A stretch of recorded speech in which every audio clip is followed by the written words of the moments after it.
झारखंड से एक बेहद गंभीर मामला सामने आया है जिसने लोकतंत्र और प्रेस की आजादी पर बड़ा सवाल खड़ा कर दिया। जानकारी के अनुसार झारखंड के स्वास्थ्य मंत्री इरफान अंसारी की मौजूदगी में एक पत्रकार पर हमला किया गया।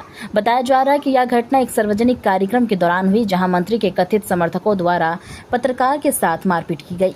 सबसे चिंताजनक बात यह रही कि घटना के समय मंत्री स्वयं मौके पर मौजूद थे, लेकिन उन्होंने तत्काल कोई सख्त कार्रवाई नहीं की और वहां से चले गए। इस घटना के बाद पत्रकार संगठनों में भारी नाराजगी देखी जा रही है।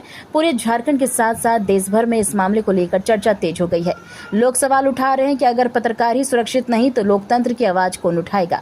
फिलहाल प्रेस क्लब ऑफ जमशेदपुर के द्वारा उपायुक्त को निष्पक्ष जांच और दोषियों के खिलाफ कड़ी कार्रवाई की मांग की जा रही है। अब देखना यह होगा कि इस मामले में सरकार क्या कदम उठाती है। पीड़ित पत्रकार को कब तक न्याय मिल पाता है। माननीय स्वास्थ्य मंत्री इरफान अंसारी की जो पत्रकार का साथ बदसलूकी हुआ है, इससे कार्रवाई एकदम होना चाहिए। इसमें सभी पत्रकार एकजुट हैं, हम लोग सभी एक परिवार के सदस्य हैं, सभी एक मंच पे जल्द ही हम लोग माननीय मुख्यमंत्री से मिलेंगे और इसमें कार्रवाई की मांग करेंगे। इसमें कतई बर्दाश्त नहीं करें। पत्रकार का हित सबका हित होता है। धन्यवाद।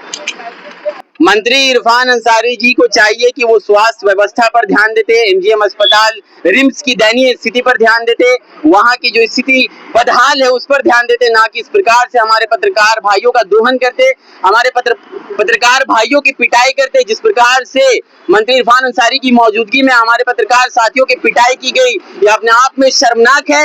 मंत्री इरफान अंसारी को चाहिए कि वो माफी मांगे, उन्हें माफी मांगना चाहिए, क्योंकि संवैधानिक पद पर बैठा हुआ एक व्यक्ति, एक मंत्री जब इस प्रकार से हरकत करता है तो अपने आप में सोचे कि संविधान की बात करने वाला व्यक्ति और संविधान की चर्चा करने वाला व्यक्ति संविधान को हाथ में लेकर उनके सामने एक पत्रकार की पिटाई होती है। पत्रकार देखिए चौथा स्तंभ है, हम पत्रकार को चौथा स्तंभ कहते हैं लोकतंत्र का, फोर्थ पिलर ऑफ डेमोक्रेसी से कहा जाता है। लेकिन जब उसी पत्रकार पर इस देश में हमले होने लगेंगे, इससे पहले भी आपने देखा होगा कई सारे ऐसे उदाहरण हैं जहां पर पत्रकारों की हत्या कर दी गई, पत्रकारों को मारा गया, सेप्टिक टैंक में पत्रकारों को मारकर फेंक दिया गया। तो ऐसे बहुत सारी घटनाएं देश के अंदर से सामने आती है और झारखंड में भी इस तरह का कृत्य होने लगा है। हमने कभी उम्मीद नहीं की थी कि झारखंड के पत्रकारों पर भी इस प्रकार से हमले होंगे, और वो भी एक संवैधानिक पद पर बैठे हुए आदमी की मौजूदगी में। चाहिए कि इरफान अंसारी आप जल्द से जल्द माफी मांगे, वरना पत्रकार उग्र आंदोलन करने के लिए मजबूर होगा।